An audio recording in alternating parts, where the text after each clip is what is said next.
आपका Aryan arts classes में आज हम हिस्ट्री का मौर्य काल के बारे में पढ़ेंगे, जो कि एंशिएंट पीरियड का है। और उन्होंने मगध की गद्दी पर बैठ करके लंबे समय तक शासन किया, लगभग 150 वर्षों तक। और मौर्य वंश के बनने के पीछे का एक कारण था चाणक्य की जो है बहुत बड़ी बेइज्जती हुई थी। इसको आज हम लोग इसमें जानने की कोशिश करेंगे। तो मौर्य वंश मगध की गद्दी पर बैठा था। मौर्य वंश जो है मगध की गद्दी पर बैठा था और ये मगध जो है 16 महाजनपद में एक महाजनपद था, यानी भारत के 16 राज्यों में से समझ लीजिए एक राज्य था। और इस पर मौर्य वंश से पहले जो शासन कर रहा था उसका नाम था नंद वंश। ठीक है, तो नंद वंश के जो संस्थापक थे उसका नाम था महापद्मानन। लेकिन महापद्मानन का जो बेटा था उसका नाम था घनानन। उसका नाम था घनानन। तो ये जो राजा था इसको पिता का मिला हुआ पूरा राजपाट था और ये जो है पूरी तरीके से जनता का ध्यान भी नहीं रखता था, एक अलग दुनिया में रहते थे।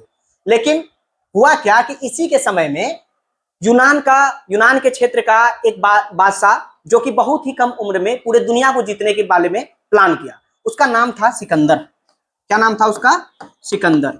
और ये सिकंदर जो है वो पूरे दुनिया को जीतने के क्रम में वो भारत की तरफ भी बढ़ा और भारत के पश्चिम उत्तर वाले क्षेत्र में वो पहुंचा। तो उस क्षेत्र में जब वो पहुंचता है तो वो पाकिस्तान अफगानिस्तान वाला एरिया होता है। तो वहां पर एक जगह होता है, एक क्षेत्र है जिसका नाम है तक्षशिला। तक्षशिला।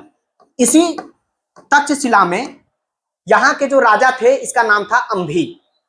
यहाँ का जो तक्षशिला का जो राजा था इसका नाम था अंभी।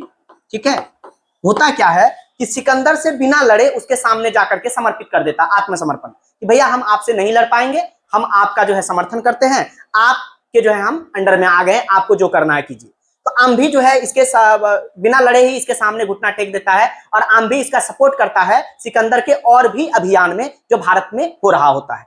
तो तक्षशिला में एक विश्वविद्यालय था जो कि पूरे दुनिया का सबसे पहला यूनिवर्सिटी है। उसी यूनिवर्सिटी में पहले पढ़ाई किए थे, उसके बाद फिर जो है वहां पर वो प्राचार्य बने।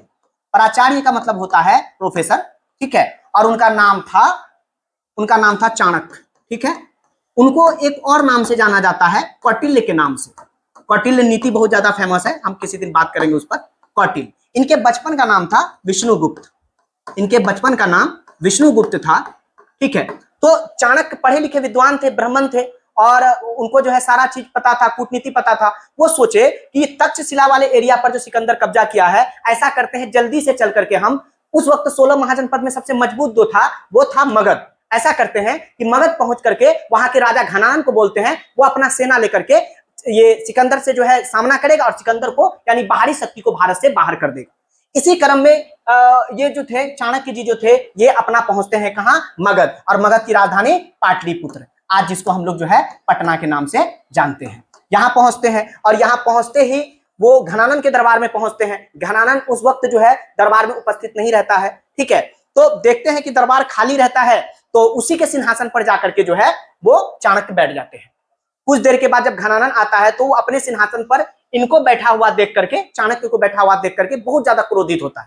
अब चाणक्य कहता है कि हम महाराज आपसे कुछ कहने के लिए आए हैं, बहुत इंपॉर्टेंट बात कहने के लिए आए हैं। लेकिन चाणक्य के ऊपर जो है घनानन का बहुत ज्यादा गुस्सा आ गया। बोला हमको तुम्हारा कुछ नहीं सुनना है, तुम हमको क्या बताओगे, तुम हमारे गद्दी पर, तुम हमारे सिंहासन पर बैठे क्यों? इस बात से वो बहुत नाराज हो जाता है। आखिरकार ये अपना बात कहना चाहता है घनानन को, लेकिन ये इसको अपने दरबार से भगाने का प्रयास करता, तुम जाओ यहां से, तुम्हारा कुछ नहीं सुनेंगे। लेकिन फिर भी वो कहता कि मेरा एक बात सुन लीजिए। तो कहता ठीक है, तुम बोलो क्या कहना चाहते हो। तो कहा कि यूनान के क्षेत्र से एक जो है बादशाह सिकंदर जो कि हमारे पश्चिम उत्तर वाले एरिया को जो है कब्जा कर लिया है, वो इधर की ओर भी बढ़ रहा है। आप अपना सेना लेकर के उसका सामना कीजिए और विदेशी शक्ति को भारत से बाहर कीजिए। ये बात बोलना था कि ये और चिढ़ गया घनानन। बोला क्या हमारा गुप्तचर विभाग नहीं है, हमको खबर पहुंचाने वाला नहीं है जो तुम हमको कहने के लिए आए हो? और वो गुस्सा हो गया और उसको जो है भरी दरबार में बहुत उल्टा सीधा बात कहने लग गया। और ये ब्राह्मण थे, पढ़े लिखे थे, इन्होंने इस चीज को दिल पर ले लिया। इन्होंने कहा कि हम जो है अपना शिखा खोलते, शिखा मतलब पीछे का जो बाल होता है जो छोड़ देते हैं बेल बनाने के बाद, ठीक है, उसको शिखा बोलते हैं। बोला कि हम अपने शिखा को खोल रहे हैं और जब तक तुमको तुम्हारी गद्दी पर से नहीं हटा देते, यानी किसको? घनानन को, तब तक जो है हम चैन का सांस नहीं लेंगे, तब तक हम अपना शिखा को नहीं बांधेंगे। इसी क्रम में वो घनानन इस बात को सुनकर के हंसने लगा कि एक टीचर, एक शिक्षक, तुम हमको कैसे गद्दी पर से हटा सकते हो? लेकिन उनको ये नहीं पता था कि आने वाले समय में इसके साथ बहुत ही बुरा जो है दुर्व्यवहार होने वाला है।